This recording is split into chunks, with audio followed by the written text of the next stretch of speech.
പ്രിയപ്പെട്ട സുഹൃത്തുക്കളെ, ഈ ആരോഗ്യമന്ത്രി വീണ ജോർജ് ഒരു പൊട്ടിപ്പൊളിഞ്ഞ നാടകം അരങ്ങേറാൻ ഉള്ള വിഫല ശ്രമമാണ് നടത്തിയത് എന്ന് ഇപ്പോൾ ഇതാ തെളിഞ്ഞിരിക്കുന്നു. കണ്ണൂർ റെയിൽവേ സ്റ്റേഷനിൽ വെച്ച്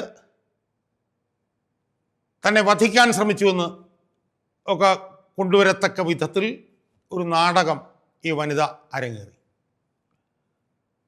അവരുടെ ആരോഗ്യമന്ത്രിയല്ല, നടിയാണ് എന്ന് അവർ തെളിയിച്ചു.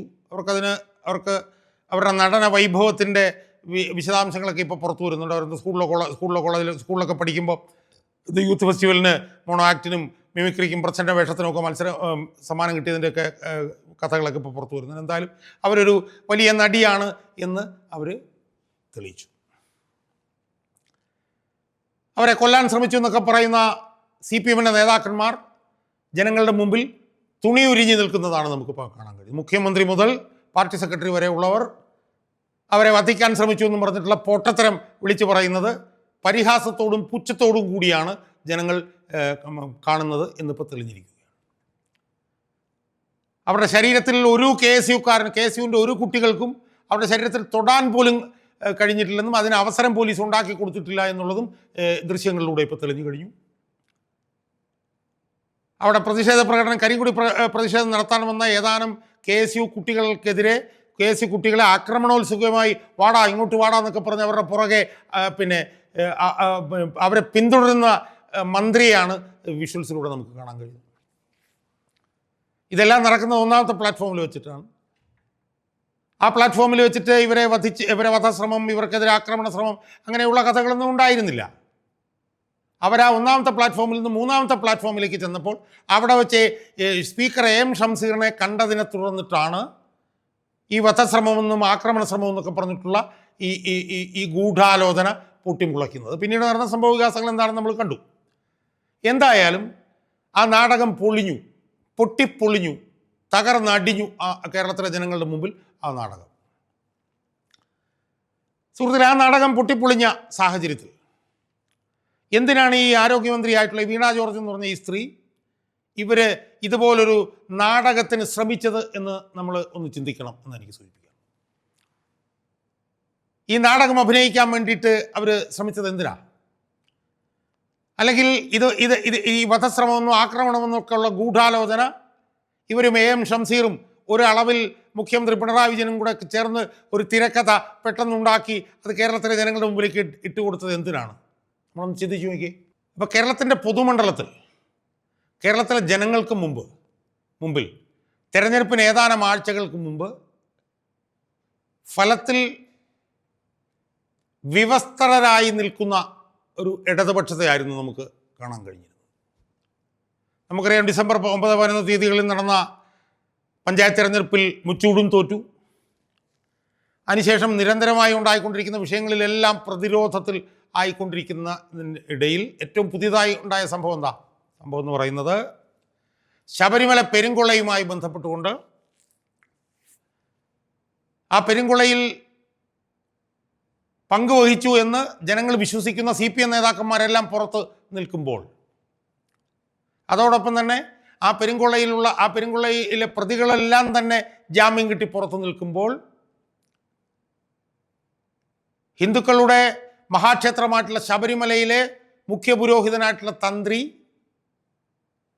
41 ദിവസം അയാൾ തെളിവിൻ്റെ ഒരു കണിക പോലുമില്ലാതെയാണ് അയാളെ ജയിലിലിട്ടത് എന്ന് കൊല്ലത്തെ ഒരു വിജിലൻസ് കോടതി തന്നെ പറഞ്ഞ ഒരു സംഭവം ഉണ്ടായി. അപ്പോൾ ഒരു വശത്ത് കള്ളന്മാരെല്ലാം പുറത്തു നിൽക്കുന്നു, മറുവശത്ത് ഹിന്ദുക്കളുടെ പ്രധാനപ്പെട്ട ക്ഷേത്രത്തിലെ മുഖ്യ പുരോഹിതൻ ഒരു തെളിവുമില്ലാതെ അയാളെ ജയിലിലാക്കി എന്നൊരു കോടതി പറയുന്നു. അത് ഈ CPM നേതൃത്വത്തെയും ഭരണകൂടത്തെയും വലിയ തോതിലാണ് പ്രതിസന്ധിയിലാക്കിയത്. പ്രത്യേകിച്ച് തെക്കൻ കേരളത്തിൽ ഭൂരിപക്ഷ വർഗീയക്കാരുടെ ഇളക്കി ഭൂരിപക്ഷ സമുദായങ്ങളുടെ വോട്ട് നേടി അധികാരത്തിൽ വരാൻ വലിയ ശ്രമങ്ങൾ CPM-ഉം LDF ഒക്കെ നടത്തിക്കൊണ്ടിരിക്കുന്നതിനിടയിൽ ഈ തന്ത്രി വിഷയത്തിൽ വലിയ തോതിലുള്ള പ്രതിരോധത്തിലേക്കാണ് CPM മാറിയത്.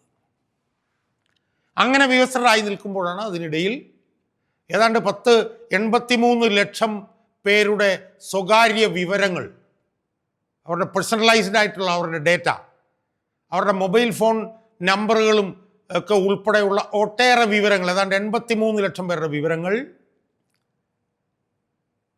ആ വിവരങ്ങളുടെ ആ ഡാറ്റയുടെ ഉടമകളായിട്ടുള്ള അവരെ അറിയിക്കാതെ ഏകപക്ഷീയമായി അവരുടെ സമ്മതമില്ലാതെ മുഖ്യമന്ത്രിയുടെ ഓഫീസ് മുഖ്യമന്ത്രിയുടെ നേതൃത്വത്തിൽ ചോർത്തിയ വിവരം കേരളത്തിൻ്റെ മുൻ പ്രതിപക്ഷ നേതാവും ഈ തെരഞ്ഞെടുപ്പ് പ്രചരണ സമിതിയുടെ അധ്യക്ഷനുമായിട്ടുള്ള ശ്രീമാൻ രമേശ് ചെന്നിത്തല പുറത്തു കൊണ്ടുവന്നു.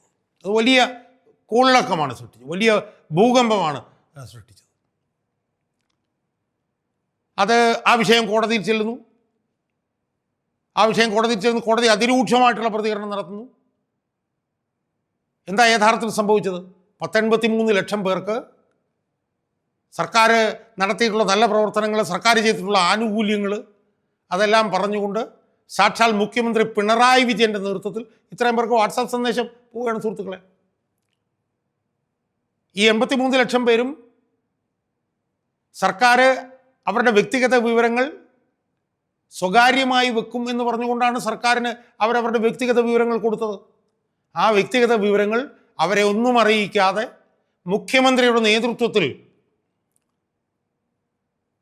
അത് തെരഞ്ഞെടുപ്പ് വിജയത്തിന് സഹായകരമാകുന്ന നിലയിൽ ഉപയോഗിക്കപ്പെട്ട വിഷയമാണ് ശ്രീമൻ രമേശ് ചെന്നിത്തല മുന്നിൽ പുറത്തേക്ക് കൊണ്ടത്. അത് വലിയ ഒരു കൊള്ളിളക്കം, വലിയൊരു ബോംബായിട്ടാണ് സമൂഹത്തിലേക്ക് അത് വന്നത്.